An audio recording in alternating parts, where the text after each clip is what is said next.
Hello and welcome back to My Mom's Basement, ladies and gentlemen. It is Robbie Fox, and I am here with Walt Flanagan talking Knights of the Fifth Dimension. This is a new comic that Walt is the artist behind, and this is a long time coming for me as a fan of Tell 'em Steve Dave, fan of comic book men. I've been coming to the stash. I had been coming to the stash since I was like 12.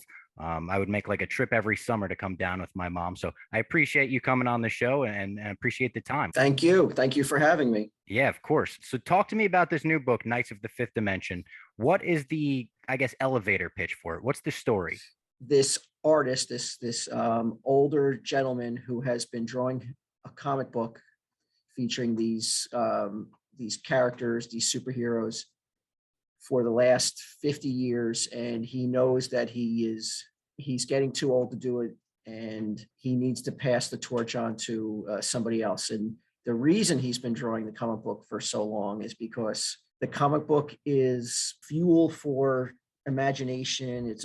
It helps keep an evil entity at bay from another dimension called Vanta Black.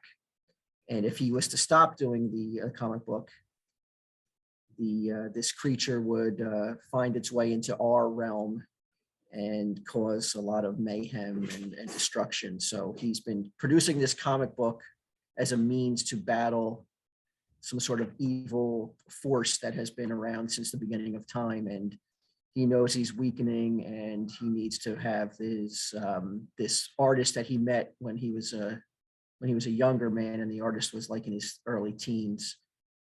He wants to bring him back as his successor, but he has this younger artist has fallen on hard times, and he is full of self-doubt, full of self-loathing, and it's the journey of this guy realizing that there's more out there than he realizes, and he at the end of the story becomes the successor to this battle that this artist has been waging for his whole life. As a comic book artist yourself, when something gets pitched to you, do you care more about the story, or is it just like, if I get to draw fun stuff, I'm in? Oh, I really think it's more about how much fun am I going to have drawing it. Like, the story could be awesome, but if that story involves just people talking, like a lot of talking heads shots, I know that I am so going to zone out on that, and I am not going to be able to keep that interest level high, because I want to be able to draw fun, fantastical, either monsters or creatures or superheroes. I need something that's going to keep me motivated, on page 2 as opposed, and then again on page by 50. I still want to be able to be drawing stuff cool, because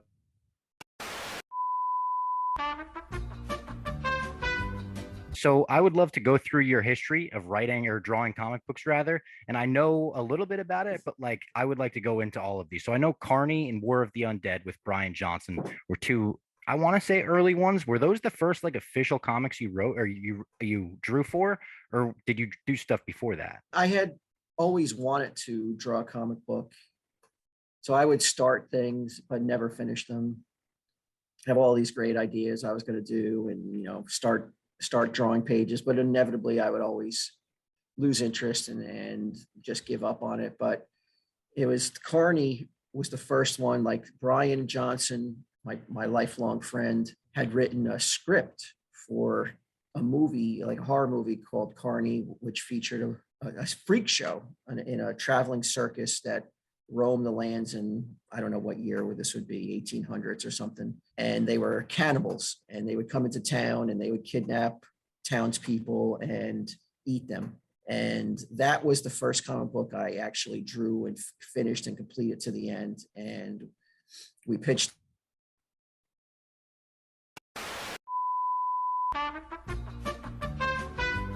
So right after Carney, you do War of the Undead. I believe right after, right? It was like very shortly Yeah. after. Yeah. War of the Undead was another series that was with Brian, and again published by IDW, and it was about basically the Universal monsters. Even though the Universal monsters are copyrighted, but Frankenstein, Dracula, Wolfman are not really copyrighted. So anybody could do stories with those characters, and we decided that we were going to do a story where the Nazis, in a last gasp effort to win World War II, Hitler's already dead, and they're going to rescue Hitler's soul from hell by using the werewolf's blood to open a portal and send Dracula in to grab Hitler's soul and then place that soul in the only soulless creature on the planet, which is Frankenstein's monster. That sounds Shit. fucking metal. We Yeah. talk a lot about on this podcast about things that are metal. That sounds metal. Yeah, this one was one of the funnest series that I've ever been involved with, because every page was a monster and the Nazis are just not like in normal Nazi attire.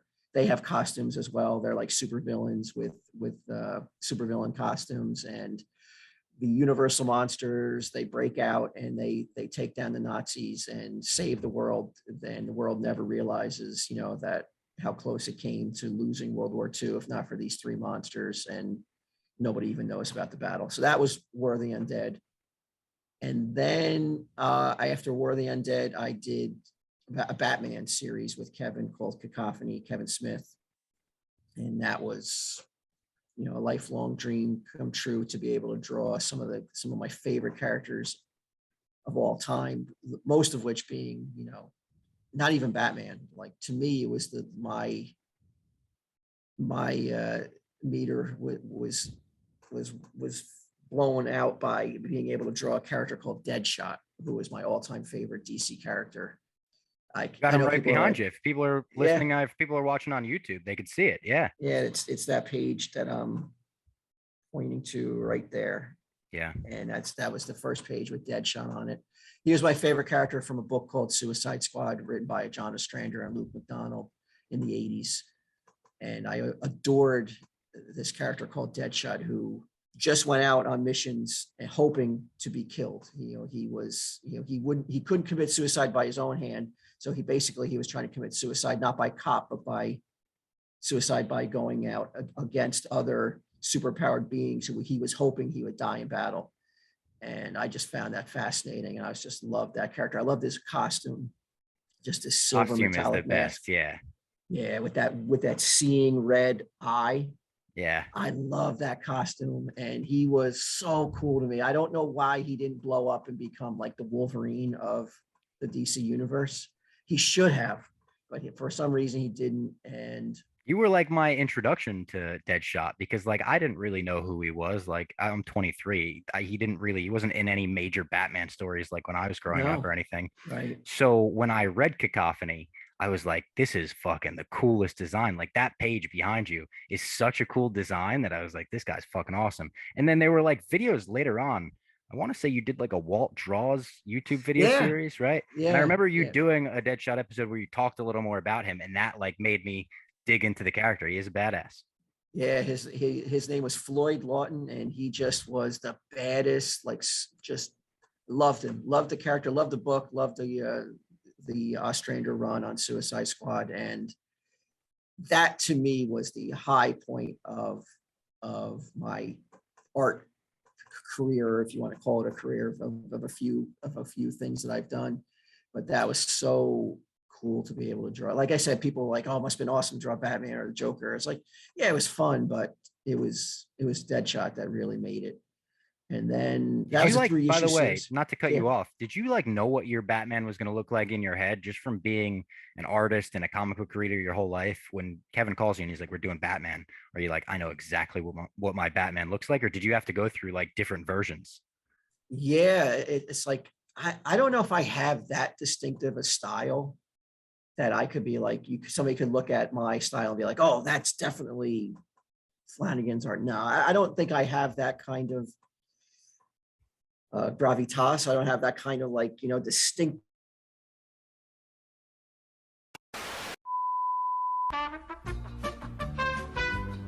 All right, sorry for the technical difficulties. We are back. And I want to talk about a legendary comic book artist who actually just recently passed away, Neal Adams. He came into the stash on Comic Book Man. I think it was like season 4, and he was there with Denny O'Neil. Any fond memories of that day? Yeah, I mean, Neal Adams definitely was a legend. He changed the industry. He championed previous artists' rights in terms of creative rights. And he has an absolute like stunning legacy in terms of like changing how people looked at comic book art, doing such beautiful layouts and things that nobody had really seen up to that point, like real photorealistic superheroes, Batman with a hairy chest. I remember you mentioning that on you did a Dave Windorf podcast recently. You guys were yeah, just losing it for Batman with the hairy chest. You loved that. yeah, because that's what we would see. You would see your dad walk out of the bedroom, without a shirt on. He'd be like, with a hairy chest, but you wouldn't see that whenever the rare occasions when superheroes took their tops off in 70s comic books, they would have like these, you wouldn't see anything. So Yeah. to see, I know it sounds bizarre, but to see a superhero with a hairy chest was not shocking, but just like, it's just like, it just kind of blew my 7-year-old mind. I don't know why, but it also blew Dave Windorf's mind too, which made me feel a little bit better, because I'm sure that guy's had his mind blown by way more weirder and cooler shit than I've ever seen. So to him to commiserate or to agree with me was pretty wild. Do you have any favorite Neal Adams covers? I know there's 1,000 iconic ones. Oh Like man, myself, I cover fighting for Barstool, so that Superman versus Muhammad Ali is like unbeatable. yeah, with all the celebrities of the day, Batman in the front row, you see like the back yeah, of his cowl. It's amazing. yeah, you saw like John Wayne, Lucille Ball, all the celebrities of the 70s era, Jimmy Carter.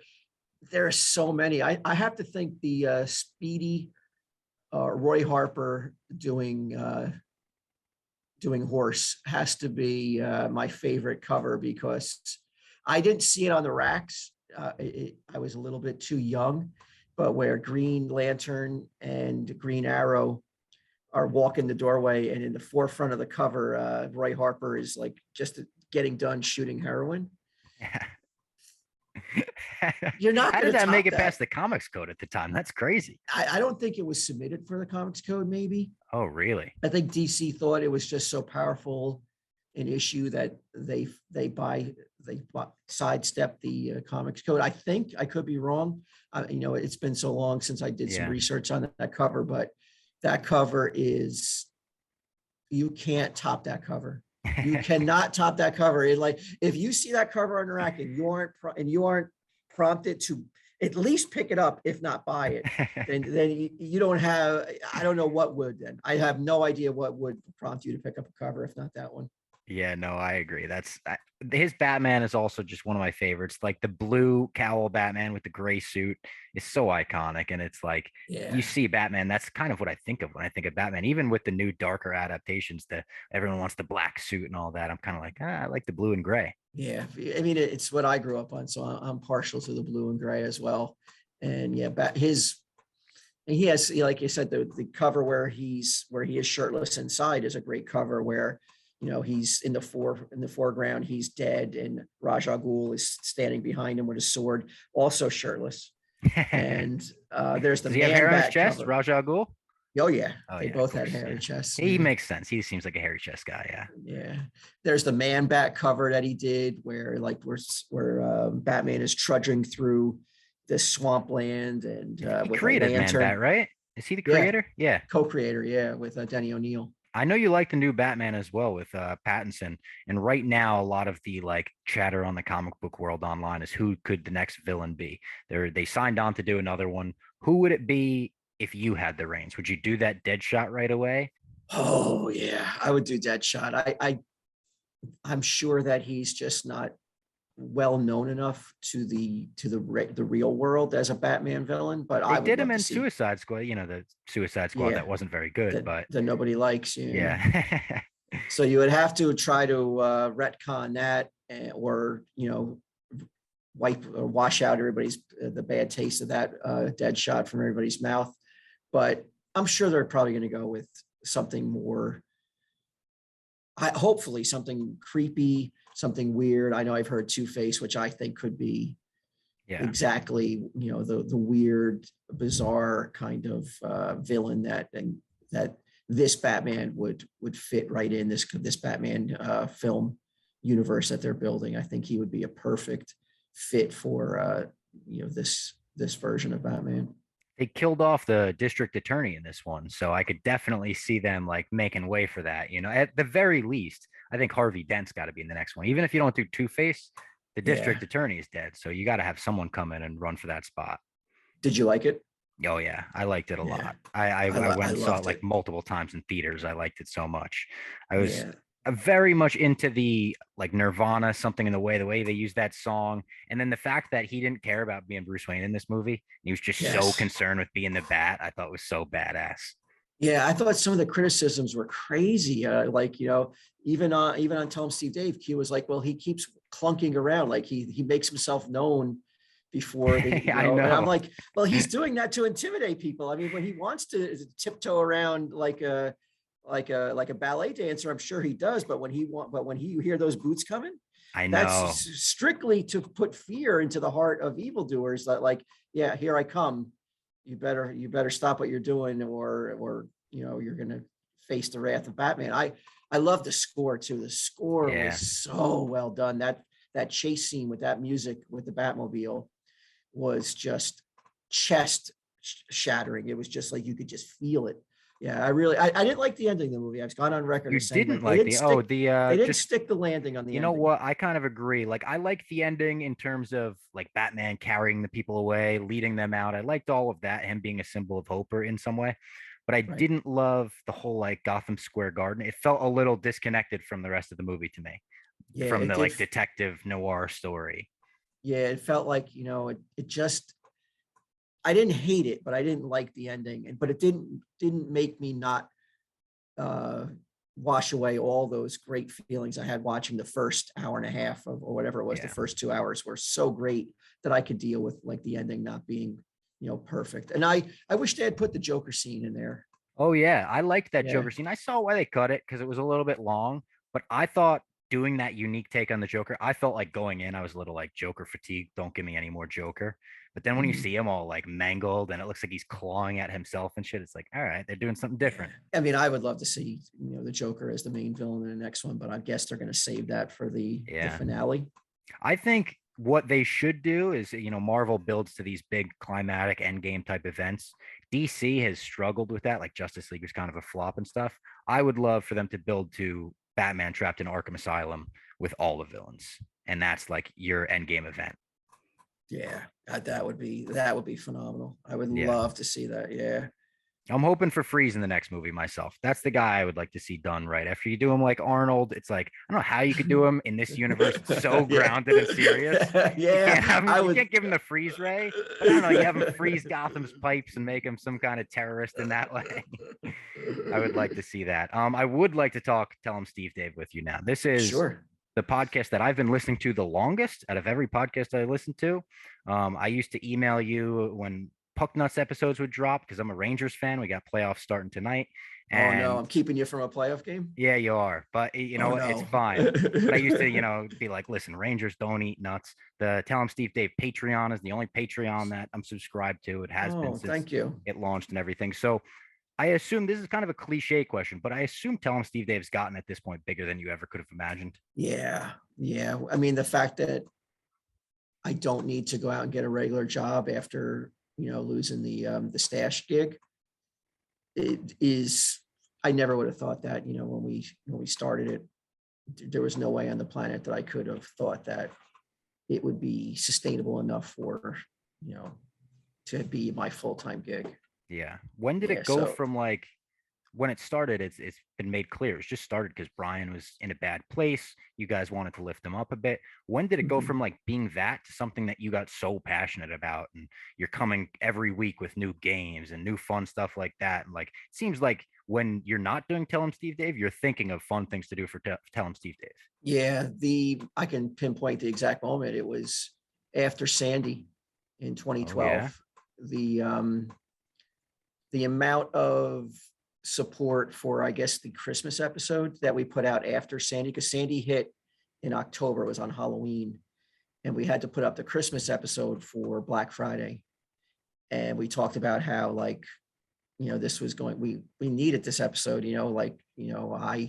my house was under, major repairs. It was like, we definitely it was a dark, kind of like place, and the outpouring of support, the absolute, like, the response to that Christmas episode in terms of people picking it up and buying it, made me change how I approached Tell 'em Steve Dave. It was like, these people who support us deserve as much as I can give them in terms of, like, trying to come up with fun things. And I felt obligated to give 100%, where maybe before I was like, it was like a hobby and I was into it, but not on the level that I felt like I felt like the only way I could repay them was to try to give them something that they enjoyed. And they seemed to enjoy us doing games. They seemed to enjoy some of the things I was coming up with. So I felt like, well, I'll just do more of that then. That's the only way I can repay them for the way that they came out in droves to support that year's Christmas pod. I remember that well because I'm up in northern Jersey. I was living in Little Ferry at the time. We got hit very hard by Sandy. I lost all my comics, the 6 feet of water in your basement. It's a horrible time to go through it, but it was like, all right, I got people going through it with me. I'm listening to Tell 'em Steve Dave every week. Got the same stories as you from, like, trying to get help and all that kind of stuff. So it was definitely a cool era. And when you go on the Tell 'em Steve Dave subreddit or Twitter, even, Tell 'em Steve Dave fans love to talk about eras of Tell 'em Steve Dave. Like, oh, we're entering a new era. This is a new era. That. Do you look at Tell 'em Steve Dave like that in eras? No. I know that what you're talking about, though, people will be like, well, before Comic Book Man, it was much better, or Exactly, after Comic Book Man, it's so much better. I understand why people do that. I mean, people do that with anything. I'll do that with things that I love, like things that I'm a fan of. I'll be like, well, it was better when this was happening, or a certain band's output was better when they were doing this, or when they were focused on something else. So I get why people do that, but to me, it just feels like one big project. It feels like one big project every time we put one out is just another stroke on the canvas. And hope, some strokes are better received than other ones. That's always going to happen, but to me, it's one big thing, and the Patreon is just another subset of that major project that we're doing. Have you ever gone back and listened to any episodes, or no? No, Never. No, I never. Do you think you would be like? Do you think you'd be surprised? Do you have like a good memory, or do you think you could listen to an episode from 10 years ago and be like stunned at all the things you were saying? I think I have a pretty good memory, but I think it would be so cringeful to listen to myself and trying to be funny. I think that's what I would be like. I would just be like, I just feel I would not enjoy listening to myself from 10 years ago, or even 10 weeks ago.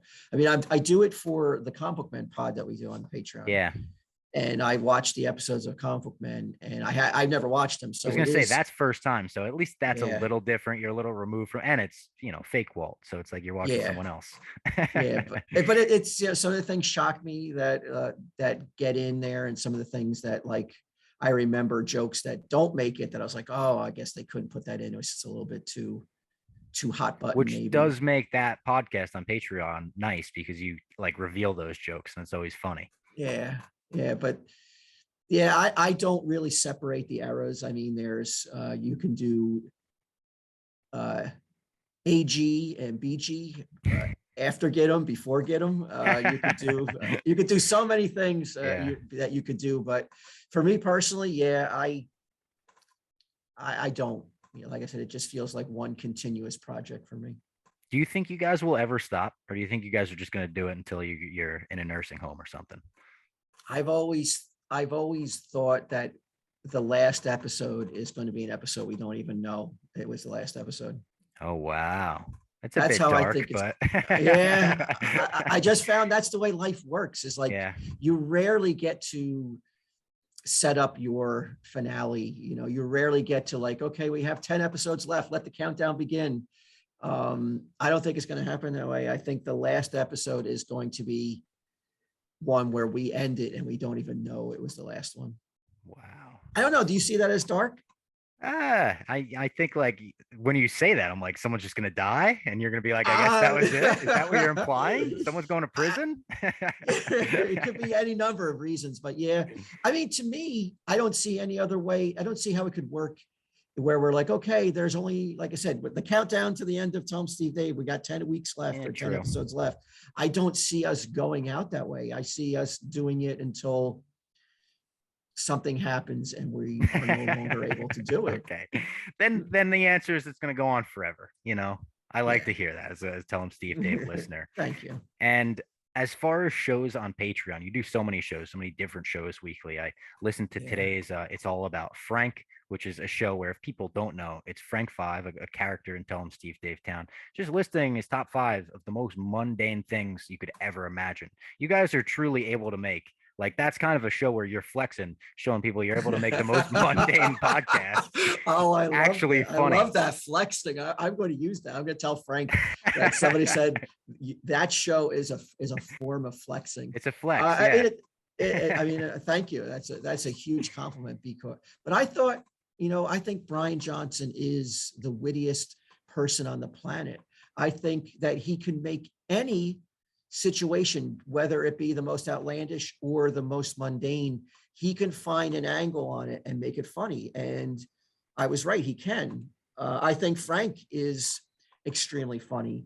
Yeah. I think his relationship with his wife is extremely amusing, and I see parallels to the relationship with my wife, and I think other people see that as well, or with their girlfriend, like it. So I always thought that like it would be a funny podcast to just task him with coming up with these top 5 lists of things that nobody would ever compile a list of.